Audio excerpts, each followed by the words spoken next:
Générique court, simple, mais très efficace pour envelopper les émissions que nous vous proposons sur Imotissimo TV toute la journée.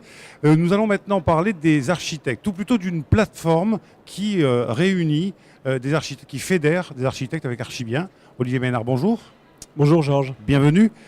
Archibien, qu'est-ce qui vous a donné l'idée de fonder finalement cette plateforme ? Alors, moi je suis architecte au départ, donc je suis diplômé en architecture, j'ai pratiqué l'architecture pendant un moment.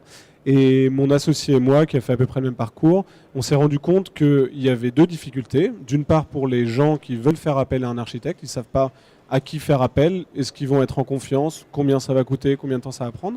Et d'autre part, les architectes, eux, ne savent pas comment aller trouver des clients qui sont appropriés par rapport à ce qu'ils veulent réaliser dans leur pratique professionnelle.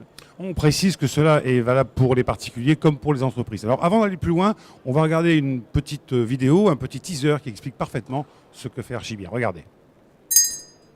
En piste, Archibien. Qu'est-ce que c'est, Archibien? Archibien, c'est un service pour trouver le bon architecte pour votre projet. Comment ça marche? Vous nous dites sur archibien.com ce que vous voulez faire. On écrit ensemble votre cahier des charges, on sélectionne 3 super agences près de chez vous. Elles bossent, chacune de leur côté, sur votre projet, et elles vous livrent leur travail. Vous choisissez la proposition qui vous convient et l'architecte avec lequel la réaliser. Oh waouh! Et ça ressemble à quoi en vrai? Là, par exemple, c'était un projet de rénovation et d'extension d'une maison de plain-pied en bord de mer. Les architectes ont fait 3 propositions très différentes. À chaque fois, les architectes fournissent plans, images, planning et budget. Et c'est pour quel type de projet? Construire une maison ou un immeuble, agrandir un commerce, rénover un appartement, tout est possible. Et ça coûte cher? C'est un prix fixe et abordable, quel que soit votre projet. Si je veux construire sur le Mont Blanc, vous pouvez m'aider? Sans problème, on a plus de 250 agences d'architecture partenaires dans toute la France. Et on commence sur notre site de toute façon. C'est ça qui est Archibien. Merci, Archibien. Voilà, là aussi simple et efficace, archibien.com. Comment se passe l'élaboration du cahier des charges? Vous en parlez dans le petit teaser. Il y a quand même beaucoup d'éléments qu'il faut avancer et mettre en avant, enfin, et mettre surtout en exergue pour écrire le meilleur cahier des charges possible. Exactement. Alors, ce qui se passe, c'est qu'on a cette plateforme archibien.com sur laquelle les gens vont déclarer leur intention de projet. Mais ensuite, c'est un chargé de projet régional chez nous qui va s'occuper d'eux. Et donc, qui va les joindre par téléphone, les rencontrer, leur envoyer des emails et qui va rédiger leur cahier des charges pour eux, pour savoir quelle surface, quel type de pièce, quel style architectural, quel budget, quel planning, quels matériaux, etc. Et donc, il va rédiger tout le cahier des charges, le chargé de projet régional, et le faire valider par le client pour être sûr que ça correspond bien à ce qui est attendu. Quels obstacles, par exemple, évitez-vous à vos clients? Alors, il y en a plusieurs. Le premier obstacle, c'est de partir avec quelqu'un pour lequel on n'est pas vraiment en confiance. Parce qu'en fait, on peut très bien avoir une recommandation d'un architecte qui a été très bon pour tel type de projet, mais qui, sur la conception, en dessinant le projet suivant, va pas forcément être le meilleur. Donc il y a la question de la personne en face de soi. Ensuite, il y a la question des prix, puisqu'il faut quand même pouvoir comparer pour choisir le bon prix. Il y a la question du style architectural. Et puis, quand on fait une opération d'un petit peu plus d'une envergure un peu intéressante, il y a la question de l'optimisation des mètres carrés, de l'obtention des autorisations un peu plus rapides, si c'est quelqu'un qui a l'habitude de bosser dans la ville, etc., etc. Donc on permet de maximiser en fait une opération. Et les architectes qui sont sélectionnés par vous, ils vont eux aussi sur le terrain regarder, ils ont des photos, comment ça se passe? Alors, d'abord, ils acceptent le projet sur la base du cahier des charges et de leur connaissance du terrain. C'est que des architectes locaux, donc ils vont savoir s'ils sont intéressés ou non par l'opération. Et ensuite, ils vont rencontrer le porteur du projet. Les 3 architectes qu'on a sélectionnés vont rencontrer le porteur du projet en même temps pour faire une visite, apprendre à se connaître et puis poser toutes les questions qu'ils ont. Et par la suite, ils vont chacun de leur côté faire une proposition avec des plans, des images, un planning et un budget, et la présenter à nouveau au client en personne, mais cette fois séparément. Et donc ça fait 2 beaux points de contact qui permettent de choisir le bon projet, mais aussi la bonne personne avec laquelle réaliser son projet. Alors on voit là quelques images, on va commencer justement à égrener un petit peu l'avant-après. Ça c'est un projet, parallèlement un petit peu, Olivier? Alors ça c'est un projet d'une rénovation de maison de ville sur 2 niveaux un petit peu compliqués.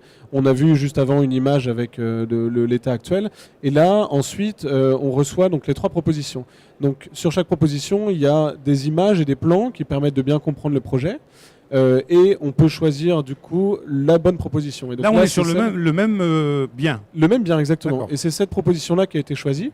Et vous allez voir juste après les photos du projet réalisé. qui est très conforme à la proposition, et où là, en fait, il y a un architecte qui a eu un coup de génie et qui a proposé de casser un bout de plancher pour faire une double hauteur et avoir une pièce de vie sur le jardin au lieu d'avoir une pièce de vie à l'étage, parce que c'était une maison des années 70-80, un peu typique comme on en voit partout en France, pas très intéressante, quoi. D'accord. Vous parliez, ça c'est encore un autre exemple, j'imagine. Oui, exactement. Ça, c'est l'exemple de la rénovation d'un appartement qui n'avait pas un charme particulier, un petit peu désuet. Et donc là, à nouveau, les 3 propositions. On voit cette fois une image de dessus, cette autre proposition avec beaucoup de vues, des images d'insertion pour qu'on comprenne comment ça se passe. Et une 3e proposition qui a été faite à la main. En l'occurrence, c'est la proposition numéro 2 qui a été prise, celle qu'on a vue tout à l'heure. Et on voit les images de la réalisation où, en fait, c'est vraiment totalement conforme à ce qui était prévu, budgété, planifié, et donc les clients sont totalement ravis. Voilà. Et il y a plein d'exemples comme ça sur notre site, donc sur archibien.com. On a vu les forfaits. Alors, il y a trois forfaits, 3 niveaux d'entrée. Pourquoi 3 d'abord? Oui, alors, il y a un forfait qui est un peu le prix d'appel à 1 200 €, qui correspond à vous recevez toutes les propositions, mais les architectes ne vous présentent pas en personne leurs propositions. Donc vous les avez rencontrés avant quand même, mais c'est un petit peu moins cher parce qu'on les dédommage moins, puisqu'ils passent un petit peu moins de temps. Le forfait intermédiaire à 1 500 €, c'est celui qui est pris par 80% de nos clients et qui correspond à la présentation classique complète. Et puis il y a les gens qui veulent vivre une expérience un petit peu plus complète, et pour 1 800 €, ils ont la même chose, mais pendant la présentation des architectes, on va faire venir un journaliste comme vous, ou un agent immobilier, ou un autre architecte, ou quelqu'un d'intéressant pour pouvoir donner son avis, en fait, faire avoir un un tour œil de critique. jury. Exactement. D'accord. Et pour qu'on comprenne bien, 1200, 1500 et 1800 1800. €. Là, c'est ce que va payer votre client pour arriver au projet. Après, s'il choisit un architecte, il va falloir qu'il paye ses honoraires aussi également. Oui, exactement. Faut bien, voilà, pour bien comprendre, c'est que c'est la première étape. Tout à fait. Et ce qui se passe, c'est que nous, notre boulot, c'est un peu un boulot de courtier en architecte. Donc, notre boulot, c'est aussi d'aider le client à négocier des bons architectes, des bonnes honoraires avec les architectes. Et donc, on va cadrer les honoraires au départ. Et dans les 3 propositions des architectes, ils devront répondre au même prix pour leurs prestations à eux. C'est-à-dire qu'on écarte en fait le fait d'avoir un moins 10 ans, etc. Le dumping. Voilà, le dumping. Et c'est un prix juste, on n'a aucun intérêt à le gonfler parce que sinon les gens ne vont pas travailler avec nous. Donc c'est un prix qui permet de bien bosser pour l'architecte. Et ensuite, l'architecte va présenter des entreprises et faire son estimatif par rapport à des projets qu'il a l'habitude de faire. Et il y a à nouveau des appels d'offres pour sélectionner ensuite chaque artisan. Est-ce que dans les 3 propositions qui sont faites, on a déjà une idée de prix quand même? Oui, tout à fait. Donc il y a un estimatif qui détaille. Alors, ça, en général, c'est lot par lot. Donc ça va être la maçonnerie, la couverture. Ouais, tout ça. Ouais, exactement. Et donc ça permet de voir qu'il y a des différences d'un architecte à l'autre. Alors ça génère pas mal de questions Eh oui, bien intéressantes. sûr. Et qui sont en général soit des façons, des matériaux mis en œuvre différemment, soit des façons de regrouper des prestations différentes. Et donc en fait, rentrer là-dedans, alors qu'on n'a pas encore choisi son architecte, ça permet de comprendre l'état d'esprit de la personne avec laquelle on va travailler et de mieux choisir au final les bons matériaux, les bons artisans et de réaliser le projet plus sereinement, quoi. Votre chiffre d'affaires se constitue plutôt d'entreprises ou plutôt de particuliers? Nous, on travaille majoritairement avec des particuliers aujourd'hui. Au départ, on n'avait pas pensé travailler avec des entreprises, mais il se trouve que quand on est propriétaire d'un restaurant, quand on veut agrandir ses bureaux, quand on veut ouvrir un hôtel, quand on est un marchand de biens et qu'on veut faire une opération, en fait, le jus de cerveau qu'on va avoir via une consultation comme ça, il va permettre de maximiser le projet et donc du coup d'ouvrir plus vite, d'avoir des mètres carrés en plus, d'avoir un meilleur style, une meilleure devanture pour une boutique. Et du coup, on se retrouve maintenant à faire pas mal de travaux pour les entreprises, à peu près un tiers, quoi. D'accord. Quel est le retour des architectes avec lesquels vous travaillez? Ils sont, j'imagine, satisfaits. Est-ce qu'il y en a qui vous disent « Ah, je suis jamais sélectionné » ou d'autres qui sont plus sélectionnés que d'autres? Oui, alors statistiquement, ils ont une chance sur 3, ça dépend de la qualité de leur travail, et nous, on ne vient pas biaiser ça. Il y en a qui gagnent tout le temps. Alors on a Des eu bons l'exemple d'un archi qui a gagné 8 projets sur 9, donc c'est pas fair play pour ses concurrents, mais bon, c'est le jeu. On avait aussi notre réseau d'architectes, nous on le construit. En fait, on est très sélectif dans les archis avec lesquels on travaille, parce qu'on peut se permettre de l'être, en fait, parce qu'en gros, on ne veut leur apporter que des projets qui leur correspondent vraiment. Et donc, du coup, parfois, nous, on va les déclencher, le fait de travailler avec un nouvel architecte, parce qu'on sait que c'est exactement le bon projet pour que ça passe, quoi. Voilà. On parle, alors c'est un mot c'est un gros mot, que je vais prononcer. On parle d'ubérisation de l'économie. Est-ce que vous vous inscrivez dans cette ubérisation, mais dans le côté vertueux des choses, pas forcément on est moins cher, c'est low cost, c'est pas de bonne qualité. Cette façon de mettre, comme Airbnb, de mettre en relation des gens avec d'autres qui louent leur appartement. Là, c'est de mettre en relation des gens qui cherchent un architecte avec des architectes que vous connaissez déjà. Ubérisation de l'architecture, ça peut se concevoir ?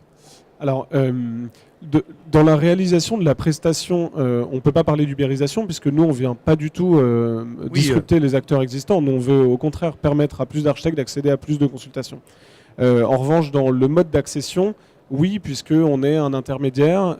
Nous, on essaie d'être moins une plateforme qu'un réseau de chargés de projet qui fait qu'on a du contact, qu'on a du physique et tout, parce qu'on sait que pour de la construction, il y a un besoin d'avoir un ancrage territorial. Donc du coup, nous, le modèle qu'on regarde un peu, c'est celui de se dire qu'il faut comparer pour choisir. C'est ça la tendance un petit peu de fond. Je ne sais pas si Uber la représente bien, mais par contre, TripAdvisor, même Airbnb, voilà, exactement, le font très bien. Et donc, du coup, nous, on permet ça, un petit peu comme des gens, quand ils veulent accéder à un crédit immobilier, vont faire appel à un courtier en crédit immobilier. Ça va bientôt représenter 50% des crédits IMO pour les particuliers en France. C'est les estimations pour 2020. On ne voit pas pourquoi il n'y aurait pas des gens comme nous qui feraient ce boulot, mais auprès des architectes. Oui, mais je disais ça et absolument pas de manière péjorative. C'est simplement que si vous allez voir un architecte comme ça tout seul, vous rentrez dans son cabinet, je suis pas sûr que pour 1 200 €, il se déplace ou qu'il se mobilise. C'est ça que je voulais dire. C'est qu'on a cette facilité par le digital d'aller vers plusieurs architectes et de choisir via Internet. C'est en ça que ça ressemble un petit peu finalement à toutes ces plateformes, même si vous dites que vous êtes courtier. Ils n'aiment pas trop ça, les architectes, d'ailleurs. D'ailleurs, courtier, c'est pas vraiment le bon terme. Ouais. On est agent d'architecte. Voilà, agent. Voilà. Agent. Mais effectivement, la question de l'ubérisation, côté digital, effectivement, nous, on se sert de ça. Bien sûr, bien sûr. Et les architectes l'apprécient beaucoup, puisque quand on leur propose un projet, c'est un projet ferme, bien construit. Avec un bon cahier des charges. Voilà, et en fait, on leur fait gagner un temps fou, donc ils acceptent de répondre à nos consultations. Et voilà, ils sont dédommagés pour le faire, d'ailleurs, quand ils ne remportent pas la consultation. Et vous ne faites pas que faire gagner du temps, vous faites aussi gagner ici sur Imotissimo un forfait. Tout à fait. Alors comment ça se passe ? Alors, on a une petite urne où on fait un tirage au sort. Donc les gens viennent simplement nous dire qui, nom, prénom, et puis ensuite le projet qu'ils ont. Et on fait un tirage au sort dimanche soir. Et donc il y a une personne qui va gagner un de nos forfaits pour avoir 3 propositions d'architectes sur mesure pour son projet. Voilà, donc vous savez ce qu'il vous reste à faire. Allez sur le stand d'Archibien ici à Imotissimo, si vous avez bien sûr un projet, parce que sinon ça ne sert pas à grand-chose. Exactement. Et puis effectivement remplir votre petit bulletin de participation et tirage au sort à la fin du salon dimanche. Merci Olivier Ménard d'être venu. Merci beaucoup Georges. Et puis nous on se retrouvera un peu plus tard pour d'autres émissions, d'autres aventures.